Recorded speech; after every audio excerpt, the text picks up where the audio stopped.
Hello guys, welcome to Encyclo Hub. इस video में बात करने वाले हैं 2024 पेपर 2 इंडियन स्टैटिस्टिकल सर्विस के बारे में।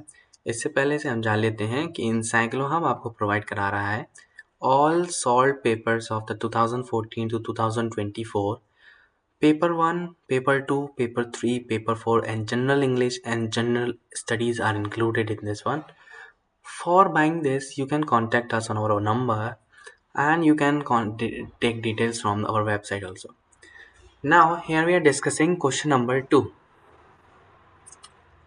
क्वेश्चन नंबर 2 ये कह रहा है, यहाँ पे दो स्टेटमेंट है। पहला स्टेटमेंट है for an unbiased estimator the variance of an estimator is same as its mean square and for a highly precise estimator its bias is proportional to its mean square error.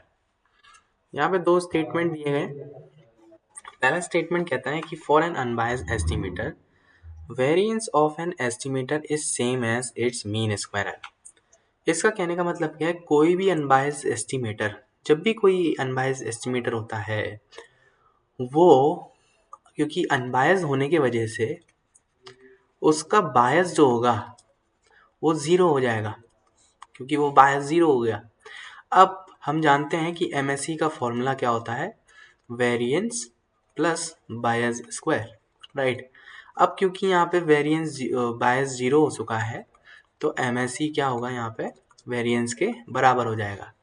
तो पहला statement तो है बिल्कुल सही कि variance of an estimated is same and it's mean square, ये तो correct है।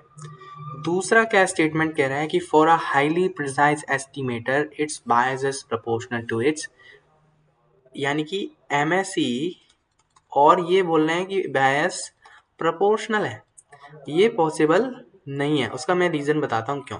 क्योंकि एमएसई अभी दो चीज़ों पर डिपेंड करता है, वेरिएंस पर और बायसनेस पर। वेरिएंस अलग चीज़ है, बायस अलग चीज़ है। और वेरिएंस अगर देखा जाए तो वेरिएंस का मतलब है कि highly precise estimator, highly precise estimator उसको कहते हैं जब जो वेरिएंस हो वो लो हो, और there is no universal rule that bias is proportional to the MSE, और ना ही कोई ऐसा यूनिवर्सल रूल है कि बायस जो है वो प्रोपोर्शनली होगा एमएसई के। Even if an estimator is highly precise, the bias can vary independently. Variance से कोई मतलब नहीं होता बायस का। इसका मतलब अगर कोई मतलब नहीं है तो वो इंडिपेंडेंट है एक दूसरे से, और इंडिपेंडेंट होंगे तो कभी भी ये प्रोपोर्शनल नहीं हो पाएगा। इसका मतलब ये स्टेटमेंट गलत है, ओनली फर्स्ट स्टेटमेंट सही है। अगर और भी जानकारी चाहते हैं और अन्य आंसर चाहते हैं तो आप हमारे दिए गए मैसेज पर या हमारे कॉन्टैक्ट नंबर पर हमसे बात कर सकते हैं। Thank you so much.